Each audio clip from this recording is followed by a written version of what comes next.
So what has made you come back towards dramas? Theatre में थी आप, theatre में कर रही थी, तो अब ये एकदम से ड्रामे में कहाँ से आ गई आप? I've always been interested in acting. तो जब ये प्रोजेक्ट आया मेरे पास तो मैंने देखा यार cast was great. I have so much respect for Hania, so much respect for Bilal. जबकि मैंने दोनों के साथ कभी काम नहीं किया लेकिन उनका काम देखा हुआ है. Okay. उन्होंने कहा फवाद जिनके साथ मैंने 15 सालों से शायद काम किया है, फवाद खान नापा के. Yeah. He will be playing, you know, my husband. I said that's great. Ali Khan का मैंने बहुत काम देखा है. बहुत अरसे से देखा हुआ है जो उन्होंने इंडिया में काम किया, इंटरनेशनल फिल्म जो की हैं, पाकिस्तान में जो काम किया है. जवेरिया बासी अमेजिंग एक्टर. तो कास्ट इतनी अच्छी थी और डायरेक्टर मैंने नूरजहां देखी नहीं थी लेकिन मैंने नूरजहां के क्लिप्स वगैरह देखे थे और बहुत सुना था मुसद्दिक के बारे में. Great director, production house Nadeem Baig. And I said the project is sound the cast is so great that and the director is so great that I really wanted to act. And film और theatre कम हो रहा है, TV है ज़्यादा है, तो इतनी opportunities भी नहीं मिलती हैं फिर और चीज़ों में करने का. तो this was a great project. I have been offered other TV लेकिन इसकी कास्ट और इसकी जो कास्ट एंड क्रू इसके साथ जो अटैच थे. So मतलब आप एक्टिवली परसू नहीं कर रही थी, बस आप यू वांटेड टू एक्ट और वो आपकी तरफ ऑलरेडी स्क्रिप्ट्स आना शुरू हो गए. This was one of the scripts that you really liked and you said yes. You know it's weird because मैं कभी कभार सोचती हूँ कि जैक्सन हाइट्स के बाद मुझे और परसू करना चाहिए था बिकॉज मुझे बहुत मजा आया था Jackson Heights. That was such a great project. That was a great project. उसके बाद दैट्स व्हाई आई सेड कि आप कहाँ गायब हो गए. हाँ वो एक्चुअली तो मुझे फुलब्राइट स्कॉलरशिप जब मिली थी मैं 2 साल के लिए फॉरन ही जैक्सन हाइट्स के बाद में चली गई थी बाहर. ओके, फिर तो समझ. तो जब मैं वापस आई थी मुझे लगा यार स्क्रिप्ट्स मजे की नहीं थी. स्क्रिप्ट्स में वही था जो मुझे स्क्रिप्ट से थोड़ा सा मसला था. जिस तरीके से अनफॉर्चुनेटली टीवी में जो चेंज नहीं हुआ है वो ये है कि आपको पेमेंट्स के पीछे भागना होता है, आपको ये जो पेमेंट साइकिल होती है और ये सब चीज़ें ये प्रोफेशनलाइज हो जाए तो क्या ही बात है. वरना टैलेंट बहुत अच्छा है हमारे पास, स्टोरी कहानियाँ कितनी मज़े की है. लेकिन जो स्क्रिप्ट्स मुझे जैक्सन हाइट्स के बाद आई थी वो उसमें इतना कोई दम नहीं था. So I was like, if I'm going to spend so much of my time, लेकिन sometimes I think कि अगर मैं करती, I would have been a lot, higher in my TV career. And we know कि television के साथ जब आप काम करते हो तो फिर और भी चीज़ें आती हैं आपको क्योंकि exposure बहुत मिलता है. बिल्कुल. और मैंने उस वक्त एक concentrated decision लिया था जब मैं वापस आई थी कि I will opt out of TV. मैं अपने स्क्रिप्ट्स पे काम करूँगी जो कि मैंने किया. बट जो डिस्ट्रीब्यूशन जो मैं आपको कह रही थी कि those scripts I have 2-3 scripts on my shelf which were destined to be very big projects लेकिन हमारे पास उसकी डिस्ट्रीब्यूशन आउटलेट अभी तक नहीं है. तो that was a gamble then I took. तो अभी I realized कि जियोपॉलिटिक्स का कुछ नहीं किया जा सकता है. So and I love acting. So you've come back to. So I've come back to dramas. Yes. So we will see you abhi आगे जाके भी. Yeah, I hope so. So you're not going back now. No. Okay. I just hope कोई हमारा सुन रहा है हमें तो do contact में है for those scripts जो पड़ी हुई हैं उनकी किसी अलमारी में. You might get a really good project. हाँ. So ये drama मेरी जिंदगी है तू. जी. How is the experience? What's the feedback जो फलक पे आ रही है आपको? मुझे अंदाज़ा नहीं था कि इतना मुझे प्यार मिलेगा from flux character because traditionally at least मैं इतने एक्चुअली कन्फेशन मैं इतने ड्रामे देखती नहीं हूँ. Even back in the day जब मैंने अपना पहला शक किया था तो मैं देखती नहीं थी. सनम जो थी मेरे साथ she had got me to the project. She said तुम देखो तो अपना काम तो देखो ताकि you can. I said oh yeah you are right actually. लेकिन मुझे याद है कि एक टीवी में एक ट्रोप होता था जो कि शायद बाकी सीरीज़ में भी होता है कि देयर इज़ द लीड्स और बाकियों के जो हैं वो स्टोरी लाइन्स इतने कहीं जाते नहीं हैं. वो बस they're not as developed जो कि होने चाहिए. even if it's small characters you should tie them in and give them three dimensional depth. लेकिन फलक में मुझे फलक के कैरेक्टर से मुझे बहुत अच्छी फीडबैक आई है. like I've gotten really really good feedback.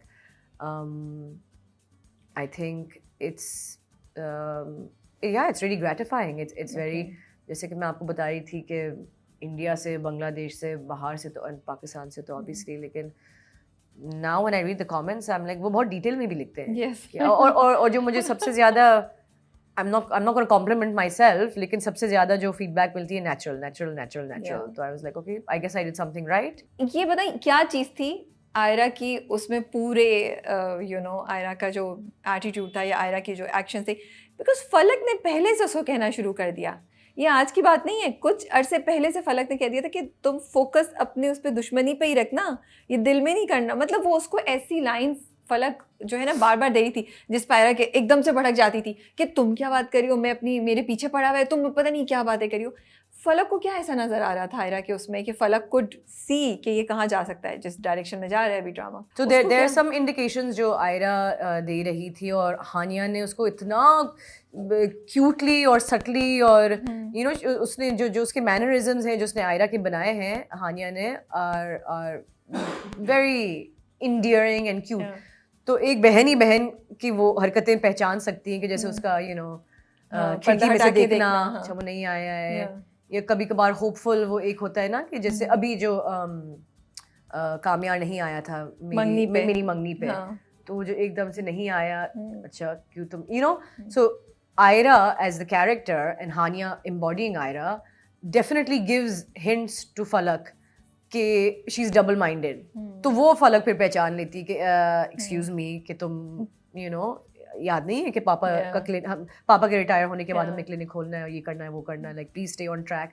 तो I think kudos to Hania and it's there in the writing also कि वो double mindedness जो आता है उसमें वो फलक picks up on it because they're so close. Okay. अभी पूरा जो लेटेस्ट एपिसोड में दिखाया था इश्तियाक और फलक का, वो जा रहे हैं, they are spending time, that was really nicely done, that was really cute. Yeah. And it was also nice to see इन लोगों के ट्रैक को थोड़ा सा कवरेज मिल रहा है, ओला उसमें कुछ शूट करते हुए इंटरेस्टिंग चीज हुई। How was that, anything that you want to share? I will say Musaddiq एक जो पेज पे लिखा हुआ है वो अगर कोई और डायरेक्टर करे वो बहुत ही फिर टिपिकल, इवन दो मैं किसी और ड्रामे को या बैड मार्क नहीं करना चाहूँगी, लेकिन वो बहुत टिपिकल हो सकता था कि फैमिली ऐसी है, लुक्स ऐसे हो रहे हैं, बहनें ऐसी। मुसद्दिक ने बहुत एक ऐसा एनवायरनमेंट क्रिएट किया कि बॉन्डिंग फैमिली की he really set the tone for that. Even कुछ जो जुमले लिखे हुए थे जो बहुत स्टिफ हो सकते हैं, फिर आप बहुत फॉर्मल से लग रहे हैं कि लगता नहीं है कि हमारी फेमिलियरिटी है, उन्होंने ट्वीक किया और चेंज किया और टोन को ऐसा किया।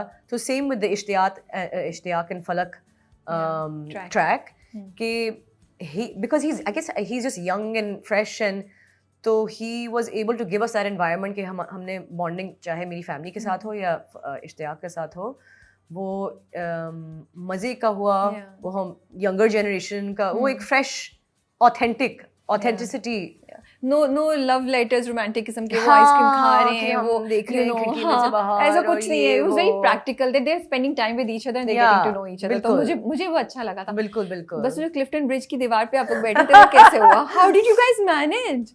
कितना ट्रैफिक को स्टॉप मुझे अभी किसी दोस्त ने मैसेज भी भेजा, मैंने तो कभी रोमांस नहीं किया क्लिफ्टन की ब्रिज पे बैठ के। वो सवाल मेरा नेक्स्ट पे आ रहा था, पहले मैं अच्छा वाला सवाल पूछ रही हूँ यार। मैंने थोड़ी सी अपनी जिम जाके थोड़ा सा मसल्स बना के ऊपर मैं चढ़ी हूँ with their help. I think Ishtiaq या एक्चुअली मुसद्दिक ने मुझे लेग अप दिया, तो मैं ऐसे चढ़ी हूँ and we were like drone. फिर Musaddiq had a lot of fun with the drone and वो हमें नजर आ रहा है। हाँ। तो Musaddiq I think really enjoys, again another of Musaddiq strengths, technical में वो बहुत स्ट्रांग है। तो हम जो भी कर रहे हैं, मैं कह रही हूँ क्या मुसद्दिक क्या एग्जैक्टली ले रहा है, तो but he was having fun with the different shots and everything like that, तो मजा आया। लेकिन आप लोगों ने If I may ask, आप लोगों ने क्वेश्चन नहीं किया कि यहाँ क्लिफ्टन ब्रिज पे बैठ के कोई डेट पे I think वो एस्थेटिक्स के लिए वो चाहिए थे क्योंकि उसके नीचे भी इतना कुछ खूबसूरत समा है नहीं और गाड़ियों का शोर इतना है कि बिकॉज मैंने वो देखा, मैंने कहा would somebody do that? So I was just curious. I think यहाँ पे suspension of disbelief हो सकता है जो फिल्म में आप लाते हैं कि चले एक aesthetics के लिए, क्योंकि उसमें कोई डायलॉग भी नहीं हो रहा था। तो फवाद ने भी क्वेश्चन नहीं किया था इस चीज़। I think हमने काफी चीजें जैसे क्वेश्चन की थी, बट वही like knowing कि this is not, there's some questions that you're like this is important to the plot and the logic of the character and the story, उस पे मेरे बहुत questions होते हैं और फिर मैं that's something I'm very particular about, but things like this you're like chalo let's just go along and have fun